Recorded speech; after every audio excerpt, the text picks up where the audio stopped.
Rajamahendravaram Ramakrishna machine గిరిజన సంచార వైద్యశాల ఆధ్వర్యంలో రంపచోడవరం మండలంలోని సిరిగందలపాడు గ్రామంలో ఆదివారం ఉచిత వైద్య శిబిరాన్ని నిర్వహించినట్లు రామకృష్ణ మిషన్ కార్యదర్శి స్వామి పరిజ్ఞానందజీ మహారాజ్ తెలిపారు. ఈ శిబిరంలో వైద్యులు డాక్టర్ రాయుడు శ్రీనివాస్, డాక్టర్ సంపత్ కుమార్ సుమారు 300 మందికి వైద్య సేవలు అందించారు. ఈ సందర్భంగా అవసరమైన 74 మందికి రక్త పరీక్షలు, 80 మందికి థైరాయిడ్ పరీక్షలు, 10 మందికి ఫిజియోథెరపీ సేవలు అందించారు. పరమహంస యోగానంద నేత్రాలయం వేమగిరి సహకారంతో కంటి వైద్య శిబిరం నిర్వహించి 80 మందికి కంటి పరీక్షలు చేసి 25 మందికి కళ్లజోళ్లు పంపిణీ చేశారు. కంటి ఆపరేషన్ నిమిత్తం 5గురిని పరమహంస యోగానంద ఆసుపత్రికి తరలించారు. శిబిరానికి వచ్చిన రోగులకు, సహాయకులకు అన్నదానం చేశారు. రామకృష్ణ మిషన్ అందిస్తున్న వైద్య సేవలను సద్వినియోగం చేసుకోవాలని స్వామీజీ విజ్ఞప్తి చేశారు. ఈ వైద్య శిబిరంలో camp coordinator Kanumonu Srinivas, Nakka Chantibabu, volunteer Venkatalakshmi సిబ్బంది పాల్గొన్నారు. రోగులకు, సహాయకులకు అన్నదానం నిర్వహించినట్లు స్వామీజీ తెలిపారు. భారతదేశంలోని సీనియర్ మెరైన్ ఇంజనీర్లలో ఒకరైన కొవ్వూరి చంద్రశేఖర్ రెడ్డి ఆదివారం మధ్యాహ్నం తుదిశ్వాస విడిచారు. 72 ఏళ్ల చంద్రశేఖర్ రెడ్డికి భార్య, 2 కుమారులు ఉన్నారు. భార్య విజయలక్ష్మి సెయింట్ అండ్ స్కూల్లో ఉపాధ్యాయురాలుగా పనిచేశారు. పలు సేవా సంస్థలలో క్రియాశీలకంగా వ్యవహరించేవారు. కుమారులు 2 కెనడాలో ఉంటున్నారు. చీఫ్ మెరైన్ ఇంజనీర్గా చంద్రశేఖర్ రెడ్డి మొత్తం ప్రపంచంలోని 7 సముద్రాలను, దేశాలను చుట్టేశారు. నౌకాయానంలో అపార అనుభవం గడించారు. కొద్ది రోజుల క్రితం తీవ్ర అస్వస్థతకు గురికాగా నగరంలోని ఒక ఆసుపత్రిలో చేర్పించారు.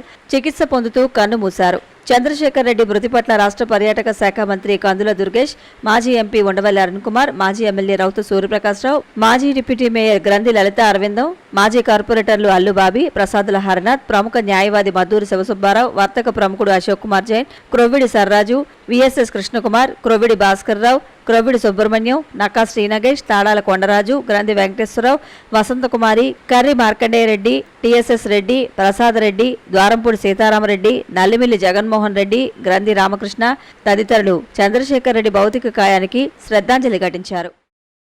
జిల్లా వ్యాప్తంగా 481 సీసీ కెమెరాల ద్వారా 24 గంటలు నిఘా ఉంచి నేరాల నియంత్రణకు కృషి చేస్తున్నామని తూర్పుగోదావరి జిల్లా ఎస్పీ డి నరసింహకిషోర్ వెల్లడించారు.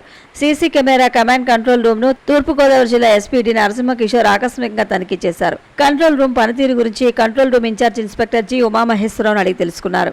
భద్రత కోసం ప్రజలు కూడా తమ ఇల్లు మరియు ఆఫీసులు చుట్టుపక్కల ప్రైవేట్ సీసీ కెమెరాలు ఏర్పాటు చేసుకోవాలని సూచించారు. South central Mazdoor union Rajamahendravaram branch ఆధ్వర్యంలో రైల్వే మెమో కార్ షెడ్ వద్ద రైల్వే ఉద్యోగుల డిమాండ్ల పరిష్కారం కోసం సోమవారం రైల్వే ఉద్యోగులు నిరసన ప్రదర్శన చేశారు. ఈ సందర్భంగా ఎన్డీఏ ప్రభుత్వానికి ప్రధాని నరేంద్ర మోదీ, ఆర్థిక మంత్రి నిర్మలా సీతారామన్కు వ్యతిరేకంగా నినాదాలు చేశారు. రైల్వే ప్రైవేటీకరణను ఆపాలని, 18 నెలల డీఏ బకాయిలు చెల్లించాలని, 8వ వేతన సంఘాన్ని ప్రకటించాలి, ఓపీఎస్ను అమలు చేయాలి, రైల్వేలో అన్ని కేడర్లను పునరుద్ధరించాలని డిమాండ్ చేశారు. యూనియన్ కార్యదర్శి కె విజయకుమారి కార్యక్రమానికి నాయకత్వం వహించారు.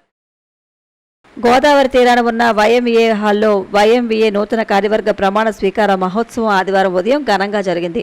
విశిష్ట అతిథిగా ఏపీ ఐఏసీ మాజీ చైర్మన్ శ్రీకాకుళపు శివరామ సుబ్రహ్మణ్యం, ముఖ్య అతిథిగా ఏపీ ఆర్యవైశ్య మహాసభ అధ్యక్షుడు కుసుమంచి సుబ్బరాయులు, గౌరవ అతిథిగా ఆర్యవైశ్య మహాసభ జిల్లా అధ్యక్షుడు కంచర్ల వెంకట్రావు పాల్గొన్నారు. కార్యవర్గ సభ్యులతో వైశ్య ప్రముఖులు పొలసనపల్లి హనుమంతరావు ప్రమాణ స్వీకారం చేయించారు.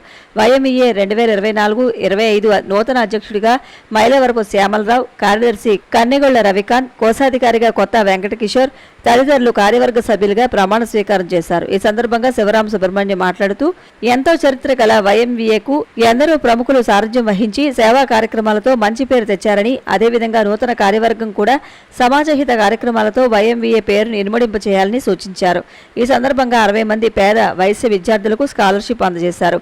మండవెల్లి శివ, సచివరపు గోకుల మురళి, ఎన్నమూరి రాంబాబు, ఎన్నమూరి దీపు, సచివరపు సత్యనారాయణ తదితరులు పాల్గొన్నారు.